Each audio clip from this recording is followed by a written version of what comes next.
Welcome to the Artist Academy podcast, a place where we focus on the business side of art to help you attract more customers, increase profits, to ultimately live a life of creativity and financial freedom. I'm your host, Andrea Earhart, and this week's episode is kind of a spillover from the May mural month that we just concluded. I interviewed so many great muralists, and I have members of the Artist Academy suggest different people for me to interview, and there was just a long list, and I was like, okay, I cannot stop at just a handful for the month. Let's just keep going. So this is more mural content, which I don't think anybody's going to complain about because I've gotten some really great feedback so far. This one is with muralist Jolene Rose Russell. Jolene's professionalism stood out to me first when speaking with her. And in this interview, we dive into how that trait trickles into her mural business. There's such a fine line between being creative yet professional, a free spirit artist, yet someone who shows up on time and does what you say you're going to do. And Jolene shares her best practices for going through the mural process to ensure that both the customer and her creativity are satisfied. This chat is a look into the daily best practices to make up the back end of the painting business that all the public sees as a pretty painting on the wall. So Jolene backs up her advice with a few stories of lessons learned the hard way that are both humorous and entertaining. But let me know what you think about this week's episode with Jolene Rose Russell. I'm here with Jolene. How are you? And tell me about your art. Hi, I'm great. Thank you so much for having me. This is an honor. So I call myself a muralist because that's what I do for the majority of my job.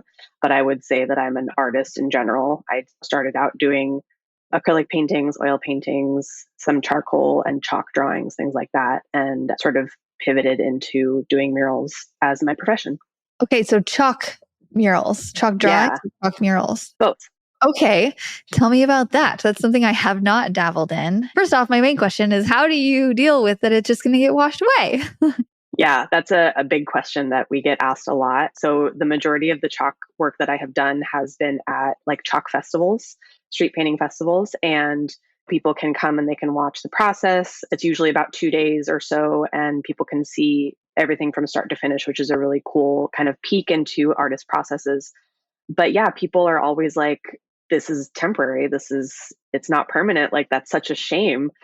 And I understand where they're coming from, but it's a practice in letting go. I think, nothing is permanent, especially if you are painting commissions, for example. Like, you're not going to keep those paintings. They're going to go somewhere else. You're going to probably take pictures of them for your portfolio or just for your memories. And that's what we do. We take a lot of photos, we document the process, but yeah, and then it's gone after a couple of days. So you really have to be okay with letting go of it.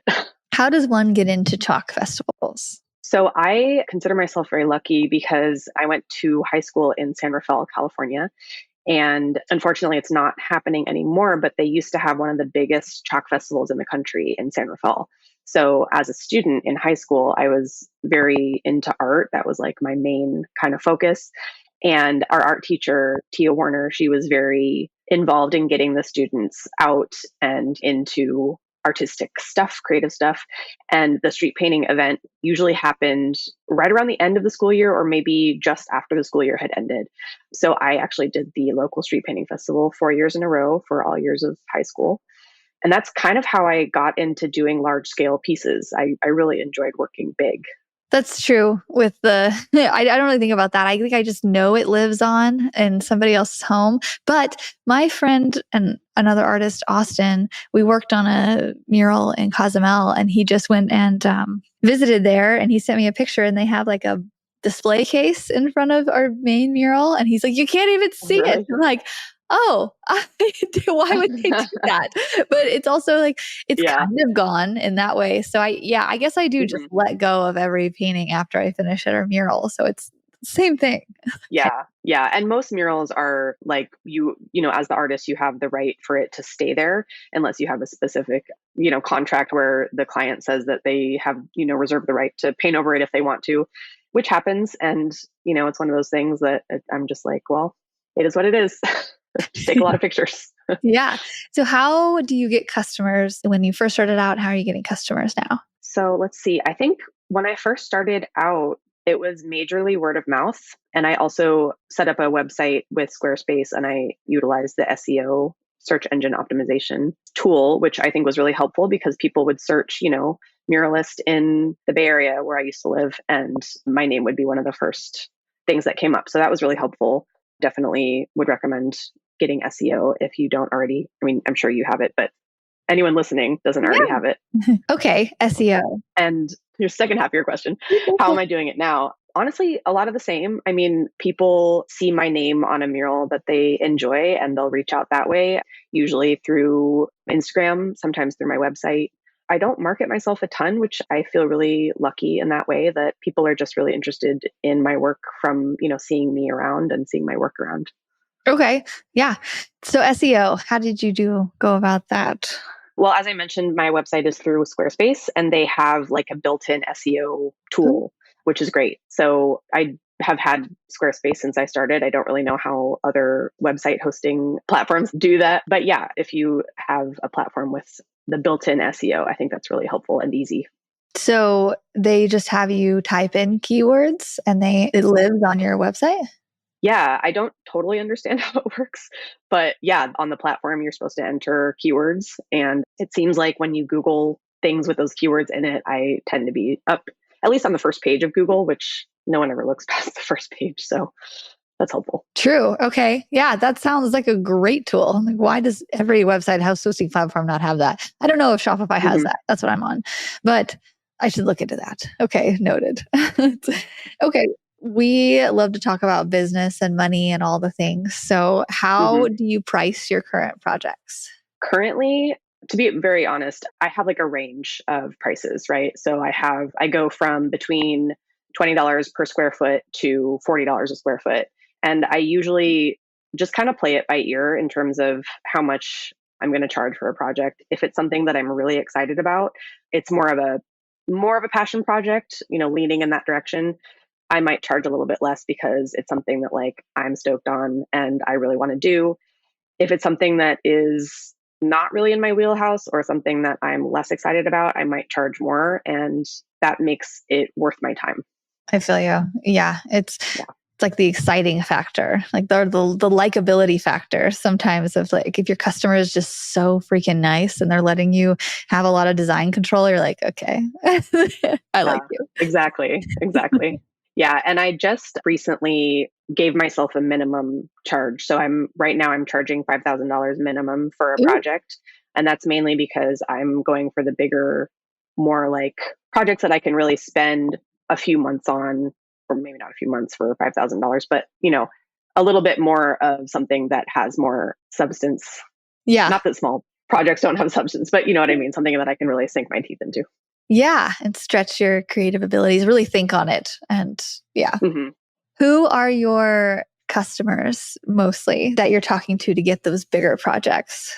Great question. So, the bigger projects that I'm getting, I'm doing a lot of applications to projects put on by cities, government entities, larger businesses. I'm working on a project right now for an apartment complex out in Napa, California, and they had a pretty decent budget. It's also two murals and they're pretty large and they're actually starting a story up from the street. So it's like it's up there. But yeah, I really keep my eye out for any calls that have, the budget that I'm willing to work in. And of course, you always have to take into account, like the travel expenses, things like that. Like I was just looking at a project out in Florida that I thought looked really good and the budget was decent, but not quite enough for somebody traveling across the country and having to stay out there for several weeks. So that was kind of a sticking point that I thought maybe not this time for this one. Okay. So bigger businesses, cities, where are you finding the things to apply for within the city? I've signed up for lots of different call websites. So I have a profile on Call for Entry or Cafe. I'm also on publicartist.org. I live in Sacramento, so I signed up for the the Office of Arts and Culture email list. So I get like, they always put their local calls in there, grants, things like that. So I've got my fingers in a lot of different places and I'm just trying to keep an eye out for anything that might look interesting to me or, that I might be a good fit for. So I'm doing a lot of applying.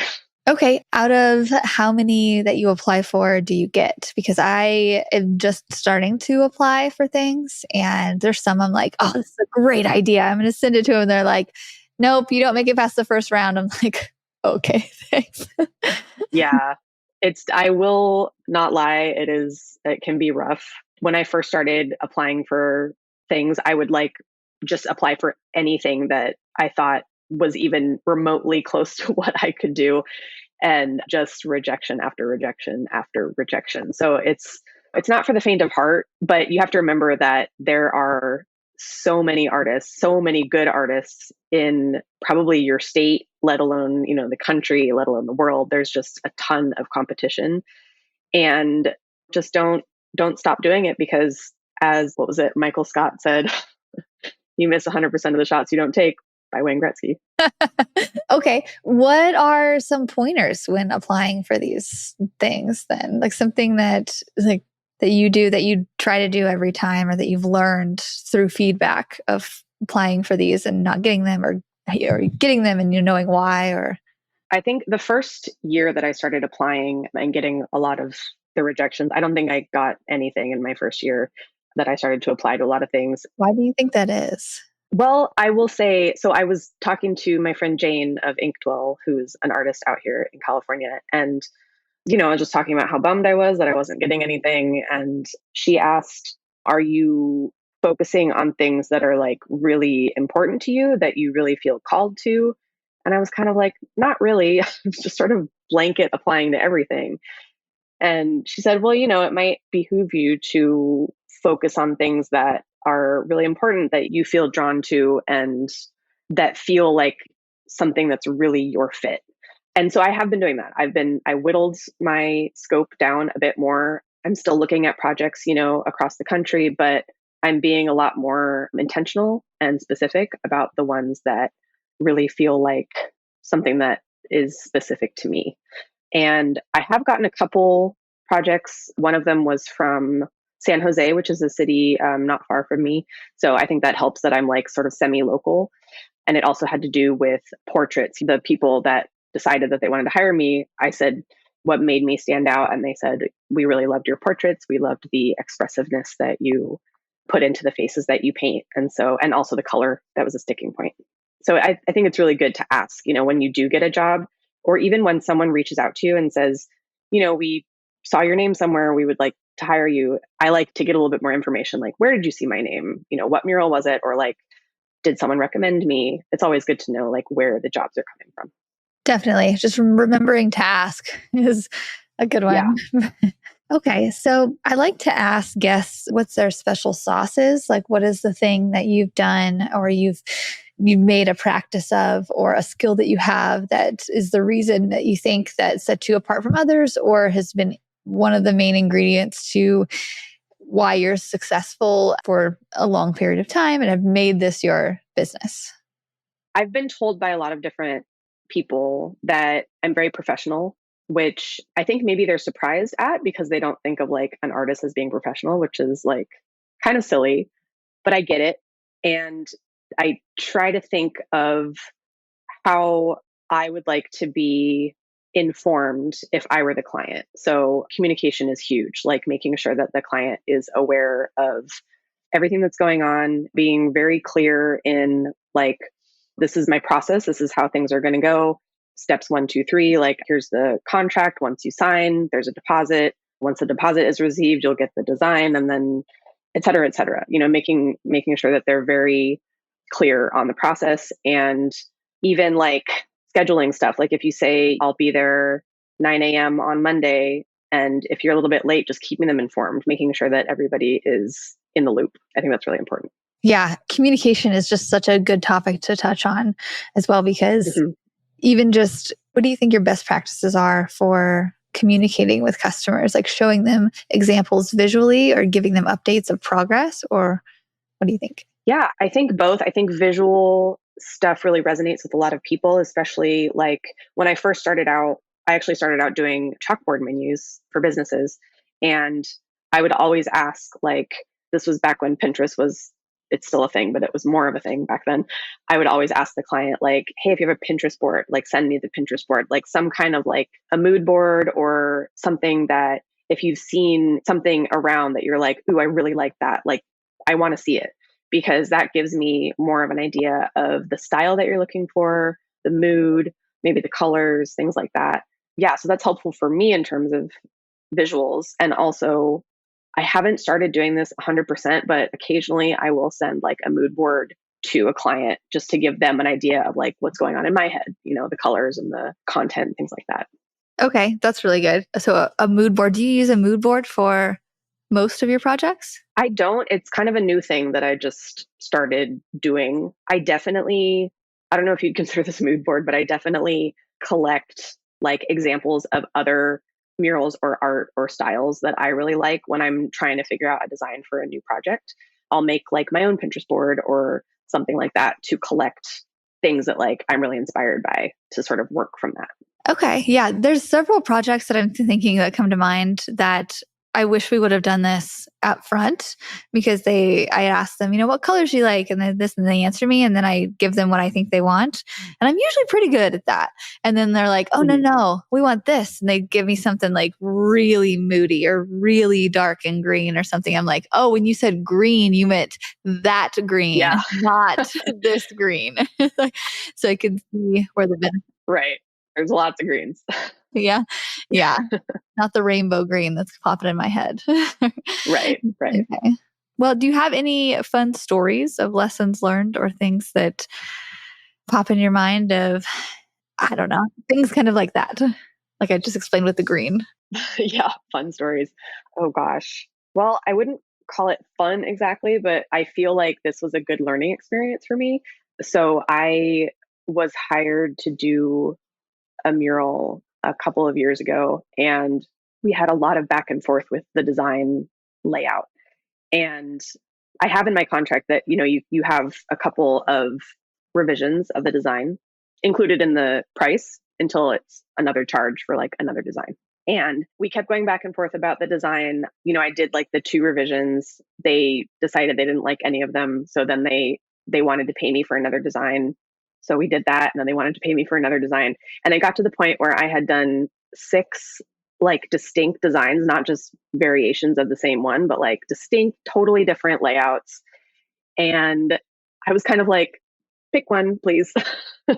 I'm sort of over like this design process, and I feel like these are all good. So I'm happy with all of these. You hired me based on my style. So I feel like one of these could be good. And they did end up picking one, and we had the date set for me to go out and paint and everything. And I think it was like 5 days before I was going to go paint. They called me and they said, actually, we would like to change the design again. And luckily, in my contract, it says if you cancel on me less than 7 days, like a week before I'm supposed to go out and paint, I have a cancellation fee. So that sort of went into effect. And I was like, look, I had already rented the lift. I had already mixed my paints. Like I was ready to go. And it was kind of a shock that they had called me. This had never happened to me before. They had called me and said that they wanted to change it again. So the cancellation fee stood. They were not super happy with that, but it's in my contract. It was a very last minute change. And ultimately, the communication with them had been very poor, which is why we kept going back and forth on design. And I ultimately said, you know what, I'm not really interested in doing any more designs. If you would like me to paint this mural, you have 6 options in front of you. And if none of these work for you, then you're going to have to find another artist. And they ended up picking somebody else, which is totally fine. And it was actually a huge weight off my shoulders. It was one of those projects that was just getting to the point where I was no longer excited about it. It was a bummer. I was over it. And I was actually glad that they went with somebody different because it just had lost its shine, as they say. So I think it's really important to remember that you can always say no. Yeah, if you're not excited about it like at all, or almost even dreading doing it, like, and they present you with an out like they did, then maybe just take it.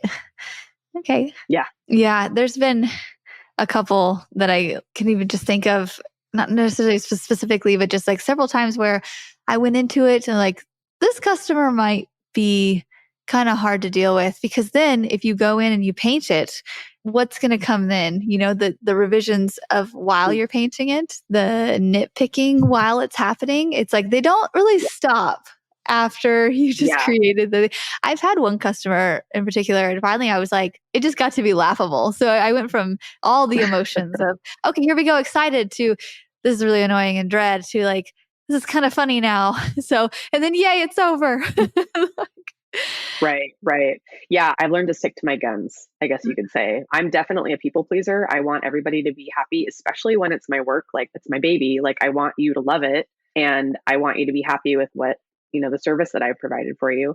But there are limits, you have boundaries. Like you have to be able to say, you know what, this is too much. Like I've definitely had those customers that you mentioned that are nitpicking, literally watching me paint over my shoulder and saying, "Oh, can you just change this one thing?" It's like, okay, let me do my job. But also, like, just make sure that you have boundaries, that you're able to say, this doesn't work for me. Or if there's changes, like, this is going to take more time, more energy, more paint. Therefore, it's, going to incur an extra charge. Okay. Yeah. Good, good. What other stories do you have? Something like that. That's a really good learning lesson. Not to call you out on the Yeah. spot and think of the best story you had of your career. Stories are really the ones that go over really well with podcasting. It's just like you could imagine Mhm. it. And it's like, oh, I get it. Rather than just saying, don't do that or have a good contract. It's like, okay, this is why. Yeah. Yeah. Having a good contract is key for sure. Very important to have stuff in writing. The story I'm thinking of where they're sitting over my shoulder watching me paint, I was doing a very extensive mural in the client's house, and it included his entire family, which was large. So I was painting portraits of every person in his family, and he actually let his family come see me as I was painting them. And they were like literally critiquing their own portraits as I was painting them. I mean, I didn't necessarily learn anything from that experience. It was just kind of hysterical. And I guess the one thing that I learned was I don't really ever want to do this again. I don't want to paint anyone's portrait in their own home with them watching me. It's not my favorite. That's so funny. I've had people like, I don't do portraits, but the only time I did do with just like a lined drawing of somebody, they're like, can you make me thinner? Can you like do so? Were they doing that? 100%. Yeah. Actually, I'm sure that they're never going to listen to this, but the client actually asked me to make his wife thinner in the mural. Wow. And Okay. I just smiled and nodded. Yeah. But, oh, yikes. Like, okay. Did you make her thinner, or did you just like, I did a little bit, but I was like, I'm not going to make her look completely different. Like, yeah, I slimmed her down a little bit, but like, I got to be true to, she wasn't a big person either. Like, I thought she looked fine. Yeah. I'm interested in your stories. These are so entertaining. What else we got?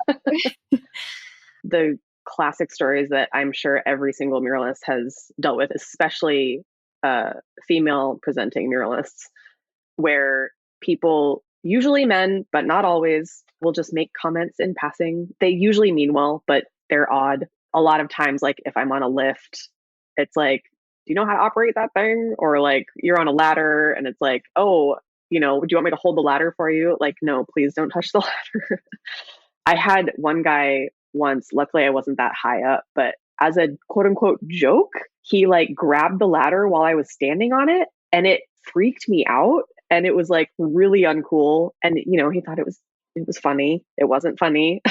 But the little things like making comments in passing, like, oh wow, that actually looks really good. Like a weird, what would you say, like a weird connotation, maybe? Like, oh wow, actually you're really good at your job. Thank you. I'm surprised. Yeah, yeah. That's funny because that's kind of how I take it sometimes. Like that actually looks really good. It's like that's exactly how my mind works, even though they're meaning well. And I'm like, don't be nitpicky. Totally. Yeah, Yeah. Yeah. the comments when people say anything. Yeah, it's like I remember like the one of hey, you missed a spot, or like that one drives me up the wall. One time I Yep. said something, I was like, I just turned around, I was like, do you know how many people say that? And then he just had this face on it that I can't forget, that it was just like he was like, oh dang, I shouldn't have said that. He walked away. I was like, dang it, I'm not gonna say anything. next time. Just go Yeah. left a comment. Be like, thanks. I know. I've had those experiences too, where like I have said something and then they feel bad. And then I feel bad that I made them feel bad. And I'm like, I'm sorry. I didn't mean to make you feel bad. I just, sometimes when you get things constantly over and over, it grinds you down. For sure. So, what are some business tips that if somebody wants to be where you are now, when they were just starting out, like just starting out in the beginning of maybe they've gotten a couple customers, maybe they just did their first mural in their bedroom or something, and they just want to grow their art business. What are some of your pieces of advice that you would give your younger self? Oh gosh, something I would tell my younger self for sure is network, meet people, follow the artists that you're interested in, that you admire. If possible, like work with a muralist. Murals are a very like niche art form, and doing a mural is not necessarily the same as just doing a big painting. I mean, it is, but there's a lot more that goes into it than just thinking like, oh, I can paint on a canvas, so I'm just going to blow it up and paint on a wall. It's the same. There's a lot more nuance to it. And I think something that I would have benefited from early on in my career is working with a muralist. I've worked with a handful of different people and they've all taught me something different. A lot of different techniques that, people use, a lot of different processes, and kind of gathering all those different ways of doing things can kind of inform the way that you end up doing your work. Like, oh, I really like how this turned out with this technique. I'm going to go with that next time. Or the way that, this muralist did this, like seemed to work for him, but I thought it was odd and didn't really work for me. So maybe I won't do that. Yeah. It just kind of, you can sort of figure out your own technique and your own process. So you're learning from somebody who's already done it, like you, Yes. listening to the advice. Yeah, exactly. But even more so, just going in person is huge. I want to echo that. Just like learning from people who've already done it for sure. Okay. All right. Well, thank you so much for coming on and sharing your fun stories of fun time. Yeah. We appreciate you. Thank you so much. I appreciate you as well. This has been great. Thank you. Thanks for listening to another episode of the Artist Academy podcast. If you like this art and business talk in audio form, then I want to invite you to get my book. It's called Mural Money: How to Grow Your Art Business from Zero to Six Figures. So starting from the very bottom, like you don't even have a website yet. You have nothing. You're not sure where to go, and you want to make money with a paintbrush. You want to have your creativity pay the bills. I have taken so much of the advice that I've gotten from artists from this podcast. I've been doing one episode for over 5 years now. So many interviews, so many good bits of advice. So I've taken the best of that advice and put it in my book, along with so many stories and lessons learned that I've had in my own mural career of just how I would go back and save a whole lot of time if I just knew these steps. It's a 15-hour audiobook. And so if you like this podcast, if you're listening to interview after interview, I know that you're going to like the book. So go to muralmoney.com. It's for anybody who wants to grow their art business with a paintbrush. muralmoney.com. And I will see you next week for another episode of the Artist Academy podcast.